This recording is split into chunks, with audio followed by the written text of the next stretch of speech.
Greetings everyone, thank you for joining me in another video. Today's piece focuses on this idea of the Muslim American vote and how Muslims in the United States are engaging in the political realm in the US. Let us start this discussion by turning to the 2016 presidential election. This was really the tipping point in many ways for anti-Muslim racism and Islamophobia in the United States. The Republican presidential nominee, Donald Trump, went on record stating several things like Islam hates us. He recommended potentially interning Muslim Americans. And of course, as you know, he introduced the Muslim ban. All of these decisions, in many ways, triggered a movement of political activism among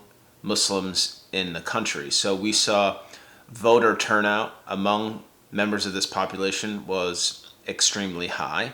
And we also saw that most US Muslims went out and voted for Hillary Clinton, who was the Democratic nominee in the 2016 presidential election.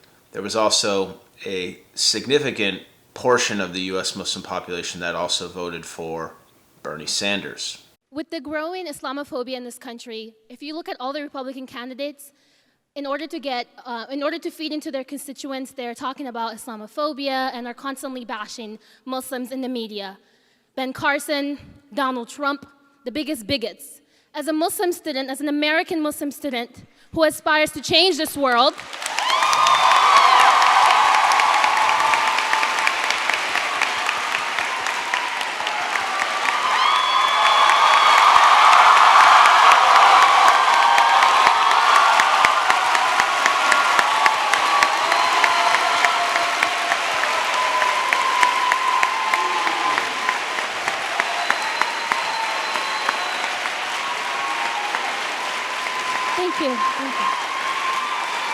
Thank you.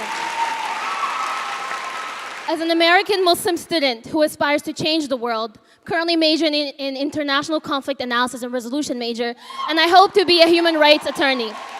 Hearing the rhetoric that's going on in the media makes me sick. Because I, as an individual, I'm constantly trying to raise awareness and make sure that everyone is treated equally in this country. So, to the next president of the United States, what do you think about that?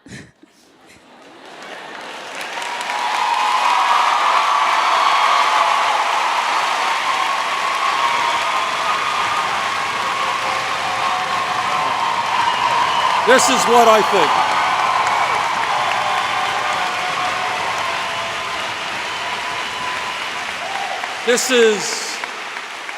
This is what I think. Let me be very personal here, if I might. I'm Jewish.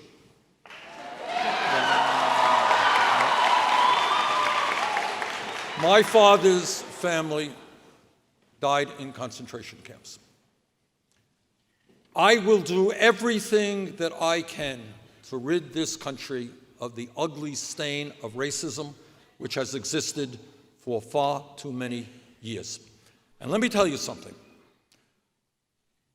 What racism is about is many, many things. It is pent-up hatred that is lashing out at people in uncontrollable and stupid ways, but it is something very different than that. For many years in this country, you have had politicians, and I'm old enough to know this, who played black off against white. So they told white workers who are earning pennies an hour, they said, hey, you think you're in trouble, but you're better off than the blacks who can't drink at a water fountain or go to your school. And they told straight people, well, you think you got problems, that you're better off than those gay people, right? And they told men against women. We played one group off against another. The rich got richer, everybody else is fighting with each other. Our job is to build a nation in which we all stand together as one people.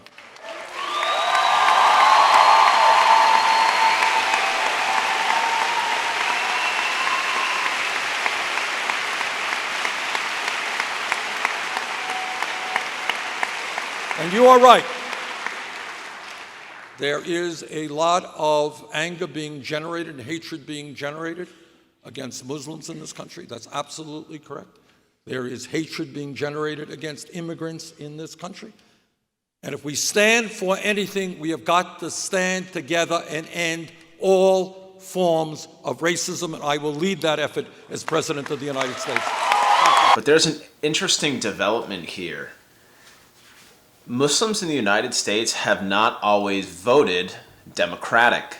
In the 2000 presidential election, more than 70% of American Muslims voted for George W. Bush and the Republican Party. Experts say that the reason for this development was due largely to Bush's activism in meeting American Muslims across the country and by visiting prominent Islamic centers, such as one in Michigan. President Dwight D. Eisenhower, a Republican, is believed to hold the distinction of being the first president to visit a U.S. mosque.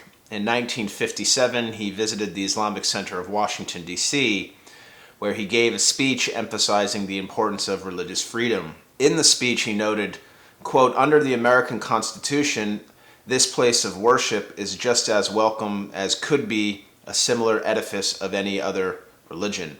Eisenhower even went as far as stating that the United States would, quote, "fight with her whole strength for your right to have your own church and worship according to your own conscience." So the origins, in many ways, of American Muslims voting Republican stretches back decades and indeed a generation. And one reason why Muslims have tended to vote Republican throughout history, and the scholars would say this too, is due largely to this idea of conservative values in terms of, let's say, marriage or social values or positions on like abortion or same-sex marriage and some of these kind of more conservative hot-button issues.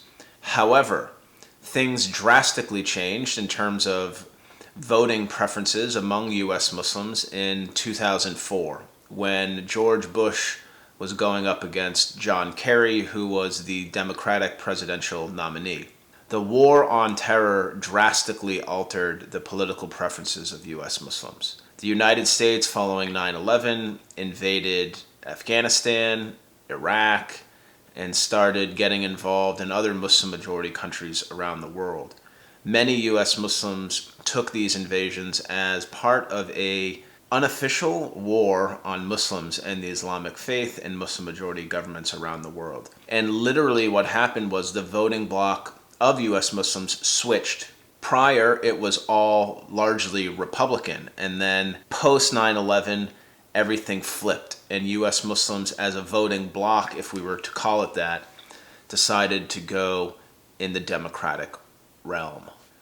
American Muslims in recent years have become increasingly, quote, mainstream. They become more mainstream in the sense of engaging in the political realm and in the public sphere in U.S. society. And we see many organizations not only continuing their political activism, such as CARE, for example, but other groups like Polygon, which is adamant and working diligently in Washington, D.C. on Capitol Hill to enhance and increase the visibility and the participation of U.S. Muslims in the political sphere. We also have other Muslims around the country getting involved and serving in state and national legislatures. So, for instance, we have Shahid Shafi, a Republican from Texas. We have Ilhan Omar, a representative in the House of Representatives from Minnesota. We have Rashida Tlaib, who is a representative in the House of Representatives for Michigan. So questions for you. Why should American Muslims be involved in civic and political engagement? A second question, what do you think are some of the most important policy priorities for American Muslims? And then third is, how can American Muslims enhance their political participation in both the short term and the long term? So those are three questions. Feel free to leave answers in the comment sections. You can always send me a private message as well. Thank you all so much. I hope you're all taking care and staying safe. Thank you.